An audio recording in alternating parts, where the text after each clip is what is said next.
사랑하는 성도 여러분, 오늘 이 고요한 아침, 하나님의 은혜와 평강이 여러분의 삶에 가득하기를 먼저 축복합니다. 이 말씀이 필요한 누군가에게 전달될 때 그 영혼을 살리는 귀한 씨앗이 될 줄 믿습니다. 저희 채널을 구독하고 좋아요를 누르시는 여러분의 작은 손길이 어두운 세상에 빛의 말씀을 전파하는 귀한 동역이 됩니다. 이 귀한 사역에 동참하시는 모든 분들의 가정과 삶 위에 주님의 놀라운 축복이 함께 하시기를 기도합니다. 오늘 우리가 함께 묵상할 말씀은 사도 바울이 그의 영적인 아들 디모데에게 보낸 첫 번째 편지 디모데전서 1장 16절입니다. 제가 봉독하겠습니다. 그러나 내가 긍휼을 입은 까닭은 예수 그리스도께서 내게 먼저 일체 오래 참으심을 보이사 후에 주를 믿어 영생 얻는 자들에게 본이 되게 하려 하심이라. 아멘. 우리는 지난 몇 주간 많은 그리스도인들이 겪는 영적 침체라는 주제에 대해 깊이 나누고 있습니다. 시편 42편 기자의 탄식처럼 내 영혼아 내가 어찌하여 낙심하며 어찌하여 내 속에서 불안해하는가 라는 질문은 비단 시인만의 것이 아니라 오늘을 살아가는 우리 모두의 질문이기도 합니다. 왜 우리는 이 문제를 다루어야 할까요? 그리스도인이 영적으로 침체되어 기쁨을 잃는 것은 그 자체로도 안타까운 일이지만 더 중요한 이유가 있습니다. 우리가 살아가는 이 시대는 그 어느 때보다 상처받고 방황하는 영혼들로 가득합니다. 그들은 우리 그리스도인들의 삶을 통해 살아계신 하나님을 보기 원합니다. 우리의 삶이 예수 그리스도의 향기가 되어 그들을 주님께로 이끄는 통로가 되어야 하는데 만약 우리가 어둠과 낙심에 잠겨 있다면 어떻게 세상의 빛이 될 수 있겠습니까? 영적 침체는 참으로 다양한 모습으로 우리를 공격합니다. 마치 교활한 적군처럼 여러 경로로 침투하여 우리의 마음을 무너뜨립니다. 어떤 이들은 믿음으로 의롭게 된다는 즉 이신칭의의 교리를 온전히 이해하지 못해 참된 구원의 기쁨을 누리지 못합니다. 또 어떤 이들은 머리로는 믿음을 이해하지만 마음과 의지가 따르지 못하는 불균형 속에서 신앙의 좌초를 경험하기도 합니다. 혹자는 이렇게 생각할지 모릅니다. 결심 카드를 작성하고 예수를 믿기로 결심했다면 모든 것이 끝난 것 아닌가? 그저 행복하게 살면 되는 것 아닌가? 하지만 성경과 2000년 교회의 역사는 그것이 결코 현실이 아님을 분명히 보여줍니다. 신약 성경의 수많은 서신서들이 왜 기록되었을까요? 만약 믿고 구원받는 것으로 모든 것이 끝난다면 사도 바울이나 베드로, 요한이 그토록 애타는 심정으로 교회들에게 편지를 쓸 필요가 없었을 것입니다. 교회 공동체 자체가 필요 없었을지도 모릅니다. 그러나 현실은 다릅니다. 예수를 믿고 그리스도인이 된 이후에도 성도들은 여전히 여러 문제로 고통받고 슬퍼하며 때로는 구원받기 이전의 삶을 그리워하는 유혹에 빠지기도 합니다. 신약 성경 서신서들의 존재 자체가 우리 그리스도인의 삶이 결코 평탄한 길만이 아님을 증명하는 것입니다. 그러므로 지금 이 순간 혹시 영적인 어려움 속에 있는 분이 계시다면 이 사실을 먼저 기억하며 위로를 얻으시길 바랍니다. 당신이 겪는 그 고난과 갈등이 당신이 그리스도인이 아니라는 증거가 결코 아닙니다. 오히려 저는 감히 이렇게 말씀드리고 싶습니다. 만약 당신의 신앙생활에 단 한 번의 문제도 한 번의 영적 갈등도 없었다면 그것이 과연 진짜 신앙인지 의심해 보아야 한다고 말입니다. 세상에는 거짓된 평안도 존재하기 때문입니다. 우리가 그리스도인이 되는 순간 우리는 사탄의 특별한 공격 목표가 됩니다. 사탄이 친히 우리 주님을 시험하고 공격했던 것처럼 주님께 속한 모든 백성들을 동일하게 공격합니다. 야고보 사도는 말합니다. 내 형제들아 너희가 여러 가지 시험을 당하거든 온전히 기쁘게 여기라. 이 시험은 우리의 믿음이 진짜임을 증명하는 과정입니다. 사탄은 우리의 구원을 빼앗을 수는 없습니다. 하나님께 감사드립니다. 하지만 우리의 구원은 빼앗지 못할지라도 우리의 기쁨은 빼앗을 수 있습니다. 우리를 불행하고 비참한 그리스도인으로 만들어 세상 사람들이 우리를 보며 저게 그리스도인의 모습이라면 나는 예수를 믿고 싶지 않다고 말하게 만드는 것이 바로 사탄의 전략입니다. 오늘 저는 사탄이 사용하는 가장 흔하고 교묘한 공격 방법 중 하나에 대해 이야기하고자 합니다. 그것은 바로 우리의 과거를 이용하는 것입니다. 과거의 삶, 혹은 과거에 저질렀던 어떤 특정한 죄 때문에 영적 침체에 빠져 고통받는 성도들의 문제입니다. 제가 지난 27년간 목회 사역을 하면서 이 문제만큼 자주 마주친 것은 없었던 것 같습니다. 끊임없이 반복해서 나타나는 문제입니다. 이들은 기독교 신앙의 핵심 교리를 물으면 막힘없이 대답합니다. 오직 믿음으로 구원받는다는 진리도 분명히 알고 있습니다. 자신의 힘으로는 결코 하나님 앞에 바로 설 수 없으며 전적으로 우리 주 예수 그리스도의 은혜에 의지해야 한다는 사실도 고백합니다. 그런데 무엇이 문제일까요? 그들은 자신의 과거에 얽매여 있습니다. 과거에 저질렀던 어떤 행동, 어떤 말 한마디가 유령처럼 그들을 따라다니며 괴롭힙니다. 늘 그 문제로 돌아가 자신을 분석하고 정죄하며 괴로워합니다. 그 결과 그들의 얼굴에서는 기쁨이 사라지고 깊은 슬픔의 그늘이 드리워져 있습니다. 제가 겪었던 가장 극적인 사례 하나를 나누고 싶습니다. 77살의 나이에 극적으로 회심하여 그리스도인이 된 한 노인이 있었습니다. 그는 평생을 죄악 속에서 살아왔습니다. 그가 저지르지 않은 악한 일이 거의 없을 정도였습니다. 그러나 복음의 능력이 그를 변화시켰고 마침내 그는 교회에 등록하여 처음으로 성찬식에 참여하게 되었습니다. 그날 밤 그의 기쁨은 말로 다 표현할 수 없었습니다. 우리 모두가 그를 보며 함께 기뻐했습니다.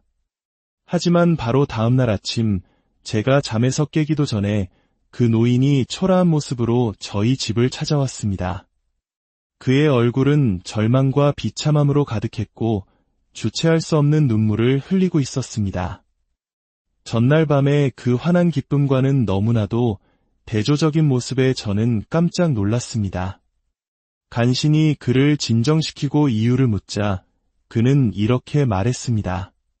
성찬식을 마치고 집으로 돌아간 그날 밤 문득 30년 전의 일이 기억났다는 것입니다. 그는 술집에서 친구들과 종교 문제로 언쟁을 벌이다가 경멸과 조롱을 가득 담아 예수 그리스도는 하나님의 아들이 아니다 라고 외쳤다고 합니다. 그 기억이 되살아나는 순간 그는 무너져 내렸습니다.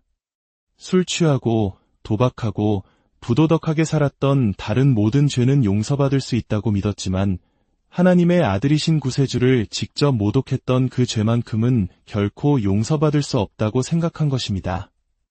그 어떤 위로의 말도 그의 귀에 들리지 않았습니다. 단 하나의 과거가 그의 모든 기쁨을 앗아가고 그를 깊은 절망의 나락으로 떨어뜨렸습니다. 이것이 바로 오늘 우리가 다루고자 하는 문제입니다. 어떤 사람들은 과거에 했던 약속을 지키지 못했다는 죄책감에 시달립니다. 병에 걸렸을 때 하나님, 저를 고쳐주시기만 하면 이렇게 살겠습니다 라고 서원했지만 건강을 회복한 뒤 그 약속을 잊고 살았다는 사실이 그들의 발목을 잡습니다. 이들의 공통점은 무엇일까요? 그들은 구원의 위대한 교리를 머리로는 이해하지만 자신의 경우는 예외라고 생각합니다. 내 죄는 달라. 내가 저지른 이 특정한 죄는 너무나 끔찍해서 하나님의 용서에도 한계가 있을 거야 라고 생각하는 것입니다. 이 문제의 근본적인 원인은 무엇일까요? 첫째는 물론 사탄의 공격입니다. 그러나 더 중요한 두 번째 원인이 있습니다. 그것은 바로 교리에 대한 무지입니다. 신약 성경이 가르치는 구원의 진리를 온전히 그리고 깊이 있게 이해하지 못하기 때문에 발생하는 문제입니다. 그렇다면 이 깊은 수렁에서 어떻게 빠져나올 수 있을까요? 역설적으로 들릴지 모르지만 이런 상태에 있는 사람들이 가장 먼저 멈춰야 할 것은 그저 이 문제에서 벗어나게 해달라고 막연하게 기도만 하는 것입니다. 물론 그리스도인은 쉬지 말고 기도해야 합니다. 하지만 어떤 문제들은 기도만으로는 해결되지 않습니다. 기도를 잠시 멈추고 생각해야 합니다. 하나님의 말씀을 붙들고 구원의 교리가 무엇을 의미하는지 깊이 파고들어야 합니다. 첫째, 사도 바울의 경우를 생각해 보십시오. 오늘 본문에서 바울은 자신을 어떻게 소개합니까? 그는 자신이 과거에 비방자여 박해자여 폭행자였다고 고백합니다. 그는 예수 그리스도의 이름을 증오했고 그를 따르는 자들을 뿌리 뽑기 위해 살기 등등하여 다메섹으로 향하던 사람이었습니다. 이 세상에 그보다 더 끔찍한 죄인이 어디 있겠습니까? 그러나 하나님은 그런 그를 만나주시고 용서하시고 심지어 이방인을 위한 위대한 사도로 삼으셨습니다. 바울은 말합니다. 내가 긍휼을 입은 까닭은 후에 주를 믿어 영생 얻는 자들에게 본이 되게 하려 하심이라. 바울 자신의 삶이 하나의 모델, 하나의 샘플이 되었다는 것입니다. 어떤 죄를 지었든 어떤 과거를 가졌든 나 같은 죄인도 용서받았으니 하나님의 은혜와 자비에는 한계가 없다는 것을 보여주는 살아있는 증거가 된 것입니다. 여러분의 죄가 아무리 크다고 느껴져도 그리스도인들을 박해했던 바울의 죄와 비교해 보십시오. 그가 용서를 받았다면 우리가 용서받지 못할 죄는 없습니다. 둘째, 죄에 대한 우리의 생각을 교정해야 합니다. 우리는 무의식적으로 죄의 등급을 매기는 경향이 있습니다. 살인이나 간음 같은 죄는 큰 죄, 거짓말이나 시기심 같은 죄는 작은 죄라고 생각합니다. 그러나 하나님 앞에서는 모든 죄가 동일합니다. 왜냐하면 모든 죄의 본질은 하나님과의 관계 파괴이기 때문입니다. 야고보서 2장 10절은 이렇게 말씀합니다. 누구든지 온 율법을 지키다가 그 하나를 범하면 모두 범한 자가 되나니 요셉이 보디발의 아내에게 유혹을 받았을 때 그는 내가 어찌 이 큰 악을 행하여 하나님께 죄를 지으리이까 라고 외쳤습니다. 그는 단순히 부도덕한 행위 자체를 넘어 그 행위가 하나님과의 관계를 깨뜨리는 것임을 보았습니다. 다윗 왕 또한 밧세바와 간음하고 그의 남편 우리아를 죽인 끔찍한 죄를 저지른 후 시편 신한편에서 이렇게 고백합니다.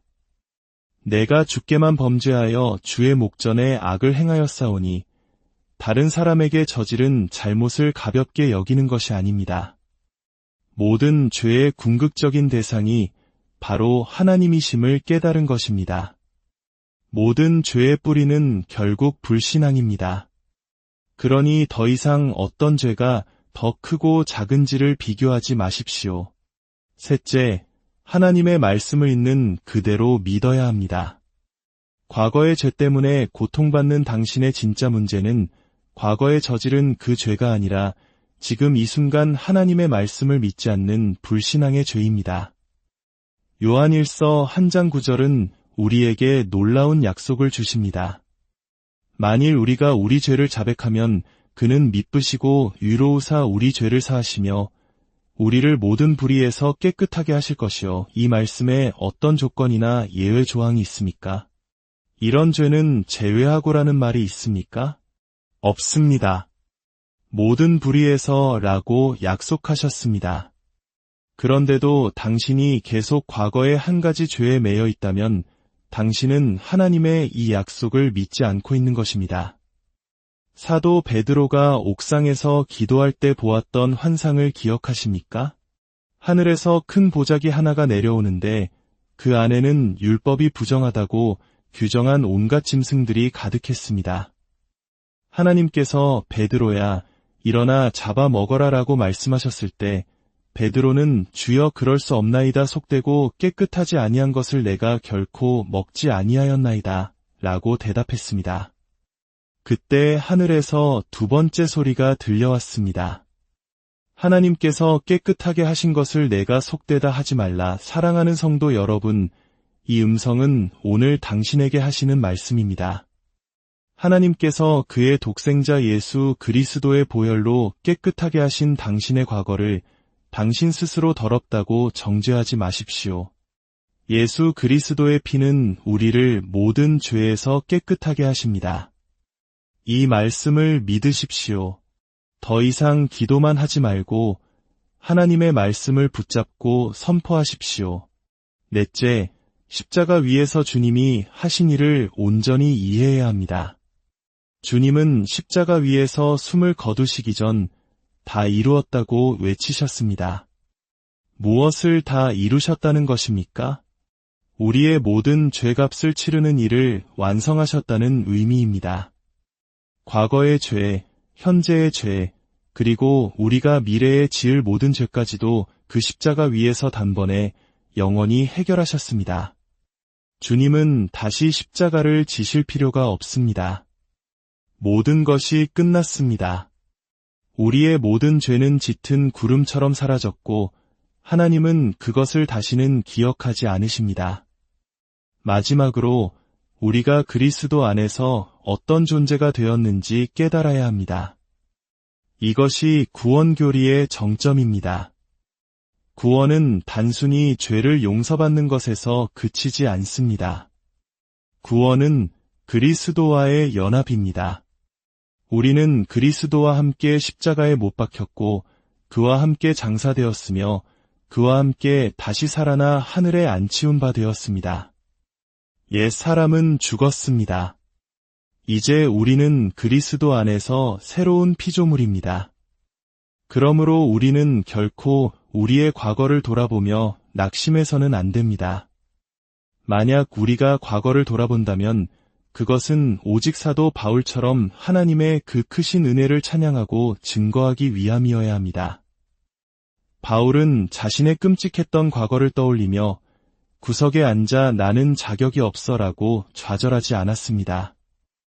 오히려 그는 나를 능하게 하신 그리스도 예수 우리 주께 내가 감사함은 나를 충성되이 여겨 내게 직분을 맡기심이니 라고 외치며 하나님께 영광을 돌렸습니다.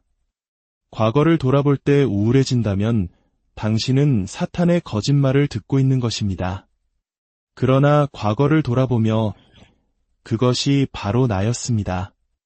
나는 어둠 속에서 무지하고 불신앙 가운데 행했습니다. 그러나 하나님의 은혜가 나의 모든 죄보다 더욱 크고 풍성했습니다. 그 사랑과 자비가 나를 덮어 모든 것을 용서하시고 나를 새로운 사람으로 만드셨습니다. 라고 고백할 수 있다면 그것이 바로 올바른 신앙입니다. 사랑하는 성도 여러분, 일어나십시오. 더 이상 사탄의 거짓말에 속지 마십시오. 하나님께서 예수 그리스도의 보혈로 깨끗하게 하신 것을 더럽다 하지 마십시오. 하나님께서 이미 처리하신 과거가 당신의 현재와 미래의 기쁨과 사명을 빼앗도록 내버려 두지 마십시오. 당신의 모든 죄를 지워버리시고 당신을 하나님의 자녀로 삼으신 그 놀라운 은혜와 자비 안에서 기뻐하십시오.